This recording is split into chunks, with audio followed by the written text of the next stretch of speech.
Raadsleden op Schouwen-Duiveland en omwonenden van het bedrijf Your Surprise in Zierikzee voelen zich gepasseerd bij de bekendmaking van de nieuwbouwplannen van het bedrijf. Want ze hebben helemaal geen kans gehad om erop te reageren. Nu zijn er geen zienswijzen binnengekomen. Ja, dan kun je zeggen, iedereen is het ermee eens. Maar als er een gevolg is van het feit dat mensen het niet wisten, ja, dan moeten we denk ik als raad ons afvragen, is die procedure al goed gelopen? En verder in het nieuws. De eerste mosselen van het seizoen zijn weer boven water. En deze leerlingen zijn de regen binnen helemaal zat.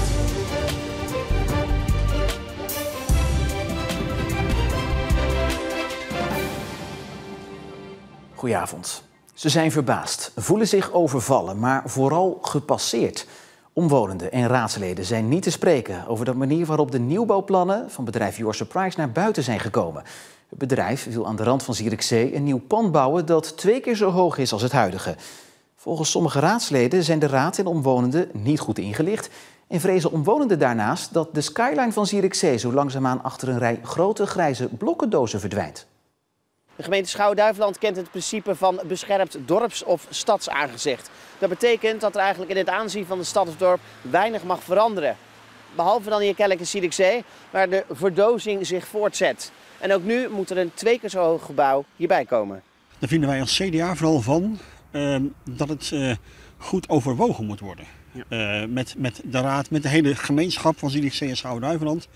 Omdat er een fundamentele wissel is ten aanzien van de hoogten die tot nu toe niet voorkomen. Ja. Er is geen enkel gebouw in Zierikzee, behalve de paar monumenten en de graanstudio die boven de 20 meter uitkomen. En nu wordt voorzien een hoogte van 25 meter. En daar hebben we op zich nog geen definitief oordeel over. Dat moeten we echt nog bepalen. Ja. Maar we willen graag dat die discussie breed gevoerd wordt. En dat is het belangrijkste punt. Het CDA doelt daarmee op de verontwaardiging die is ontstaan bij omwonenden, maar ook bij andere eilandbewoners en organisaties. Vooral omdat eigenlijk niemand er vanaf wist. Omdat er letterlijk 3 woorden in het plaatselijke krantje stonden bij de gemeentelijke berichten. Dat ging zodanig, waarschijnlijk ongelukkig, maar zodanig beperkte informatie dat alleen stond bestemmingsplan Gouwenpoort 3. En we hebben nu van allerlei kanten, daar hoor ik niemand het in de gaten heeft gehad. En het mooie van een echt goede inspraakprocedure is dat je de zienswijze krijgt en die je goed kunt afwegen als gemeenteraad. Ja. Nu zijn er geen zienswijzen binnengekomen. Ja, dan kun je zeggen, iedereen is het ermee eens. Maar als er een gevolg is van het feit dat mensen het niet wisten, ja, dan moeten we denk ik als raad ons afvragen, is die procedure al goed gelopen? Bij bewoners die rondom dit bedrijventerrein wonen is inmiddels veel frustratie ontstaan. De gemeente staat voor participatie van de stakeholders. Nou, ik denk dat wij als omwonenden op nog geen 100 meter afstand van in dit geval dan Your Surprise, zijn wij nergens in betrokken. De plannen voor bedrijventerrein Gouwenpoort bestaan al wel een tijdje, maar nu de laatste jaren zien bewoners ook daadwerkelijk de uitvoering daarvan. En hun Zierikzee verdwijnen achter deze zwarte blokken dozen. De commotie is nu vooral ontstaan omdat Your Surprise bijna 2 keer zo hoog wil bouwen als wat er nu al staat. Ja, wat is commotie? Is het niet met je opgeklopte commotie? Ik snap wel een heleboel dingen, snap ik wel. Maar we hebben hier 25 jaar geleden of zo, 20 jaar geleden een businesspark gewild.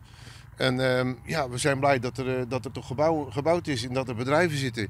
En ik denk, we moeten toch ook die mensen, die hebben we toen afspraken meegemaakt. Daar moeten we toch wel met je mee in gesprek blijven. Ja. En we kunnen toch nu niet zeggen van, jammer, het is zo. We gaan de boel, u mag niet meer verder bouwen. Your Surprise zegt in een reactie alle omwonenden binnenkort uit te nodigen en uitleg te geven over hun aanstaande hoogbouw. Morgenavond staat het onderwerp op de agenda van de gemeenteraadsvergadering als bespreekpunt. Er zal duidelijk worden of er echt zulke hoogbouw komt in Zierikzee of niet. Ze zijn er weer, de eerste Zeeuwse mosselen van het seizoen. En traditiegetrouw werd het seizoen afgetrapt met het bovenhalen van de eerste hangcultuurmosselen.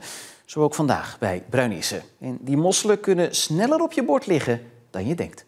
Wat vanochtend boven gehaald wordt vanmiddag verwerkt en gaat vannacht al op transport. Dus dat kan morgen al op je bord liggen.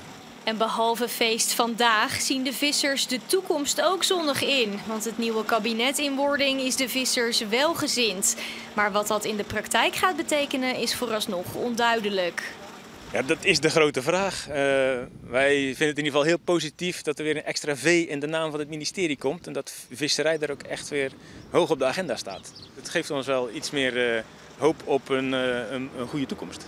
Voor nu in ieder geval genieten van de eerste mosselen. De onderzoeken rond de moord op Mechteld Renema uit Middelburg zijn afgerond. De Middelburgse Scalda-docent werd in april vorig jaar dood aangetroffen in haar woning. Haar ex-vriend is verdachte. Hij zou haar met grof geweld om het leven hebben gebracht. Eind augustus is een volgende voorbereidende zitting in deze zaak. Dan wordt bekeken wanneer de zaak inhoudelijk wordt behandeld. 2 caravans en een camper zijn vannacht helemaal uitgebrand bij een kampeerwinkel in Heinkensand. De politie durft brandstichting niet uit te sluiten en doet verder onderzoek dat nog wel enkele dagen kan duren. De brand ontstond rond 2 uur vannacht. Om de brand goed te bestrijden werd tijdelijk de N665 afgesloten voor al het verkeer. Een klein uur later was de brand onder controle.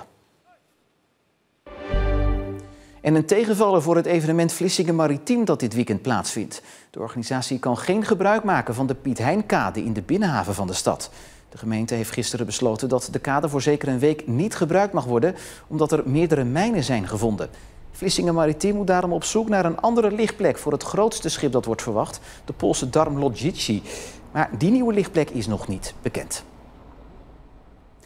Hij is de nummer 1 van de SGP in Brussel, Bert-Jan Ruyssen. Hij is al Europarlementariër en voor de komende parlementsverkiezingen van volgende week is hij de lijsttrekker.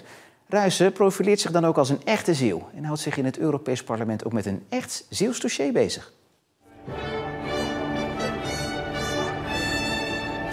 Een vaartochtje met een vissersboot vanuit Ierseke. Aan boord is de Europarlementariër van de SGP, Bert-Jan Ruyssen. In Europa heeft deze man de visserij tot een van zijn speerpunten gemaakt. Wat we onder andere kunnen doen voor de visserij is ervoor zorgen dat er ruimte blijft voor de vissers om te blijven vissen. Je ziet namelijk dat vanuit Brussel die ruimte ook steeds meer wordt ingeperkt. Bert-Jan Ruyssen is geboren in Oostdijk en hij is ook opgegroeid op Zuid-Beveland. Hij voelt zich dus een echte Zeeuw en dat zullen we weten ook. Hey Maassen, even opletten, nee. Binnenkort mag je weer naar de stembussen. Je mag namelijk stemmen voor de Europese verkiezing. En bij de SGP staat er een echte Zeeuw op nummer 1. Alleen Bert-Jan Ruyssen woont al jaren in Krimpen aan de IJssel in Zuid-Holland. Hoe Zeeuws bent u eigenlijk nog? Ik ben nog hartstikke Zeeuws. Mijn vrouw is ook opgegroeid hier in Zeeland. Dus in Krimpen aan de IJssel thuis spreken we vaak nog Zeeuws. Eens een Zeeuw, altijd een Zeeuw. Steun en toeverlaat van Bert-Jan Ruyssen is, hoe kan het ook anders, zijn vrouw Mirjam. Tijdens de campagne is zij ook zijn chauffeur. Mirjam rijdt Bert-Jan door heel Nederland en dat is soms best zwaar. Ik heb opgeworpen om zijn chauffeur te zijn, zodat Bert-Jan zijn handen vrij heeft om in de auto te werken en de volgende werkbezoeken voor te bereiden en zo. En hoe druk is het? Want het ene moment bent u in Gelderland en nu weer in Zeeland. Het is heel druk, ja. Het is echt van 's ochtends tot 's avonds laat zijn we onderweg. En eigenlijk gewoon 6 dagen in de week. En nu maar hopen dat de kiezer de SGP weet te vinden op 6 juni. Wie in ieder geval oog heeft voor Bert-Jan Ruyssen in Brussel is de Zeeuwse oestersector. Ja, dat merken we zeker, want hij is ook lid van de visserijcommissie in Europa. En dat is super belangrijk voor ons. Dus we hebben nauw contact met Bert-Jan en dat wordt erg gewaardeerd. Bert-Jan Ruyssen is kandidaat nummer 1 van de SGP. Als er iemand van de partij in Brussel blijft, dan is hij het. Maar het blijft spannend. Het is wel zo dat we natuurlijk voor het eerst sinds 1979 als SGP met een zelfstandige lijst uitkomen. Zonder ChristenUnie? Zonder de ChristenUnie inderdaad. Dus daarom is het ook voor de SGP best even spannend. Maar de cijfers laten zien en de peilingen geven ook aan dat behoud van de zetel echt haalbaar is. Maar het is echt belangrijk om iedereen te mobiliseren en op te roepen, ga stemmen. Hoe is het om de SGP aan boord te hebben? Altijd gezellig. Bent u zelf van de SGP? Nou, dat laat ik in het midden. Nee, heel verstandig. Ik ben een echt SGP'er. Ja.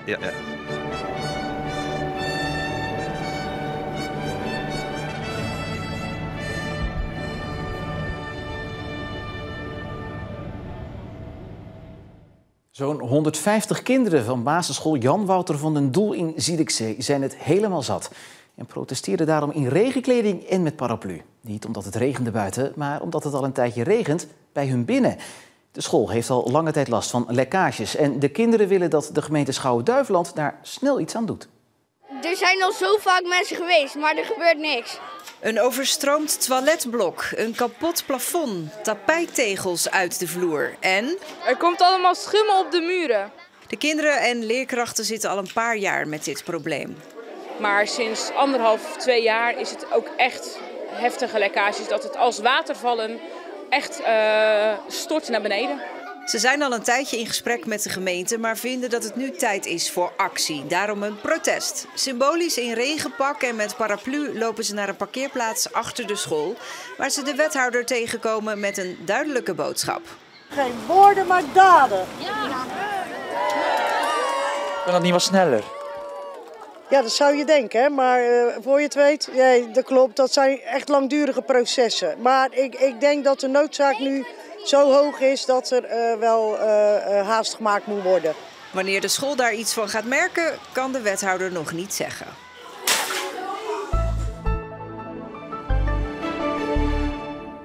Ik heb vrees ik geen goed nieuws voor de Zierikzeese leerlingen, want ook de komende dagen blijft er kans op regen, waar ook flinke buien tussen kunnen zitten. Morgen wordt het fris in vergelijking met de rest van de week, met maximaal 16 graden. Ook vrijdag vooralsnog fris of misschien zelfs koud voor deze tijd van het jaar. En die buienkans die blijft nog wel even, maar in het weekend wordt het droger. Ja, die regenvoorraad moet tenslotte toch een keertje op zijn. Tot zover deze Zeeland Duvel vandaag. Nog een hele fijne avond. Graag tot morgen.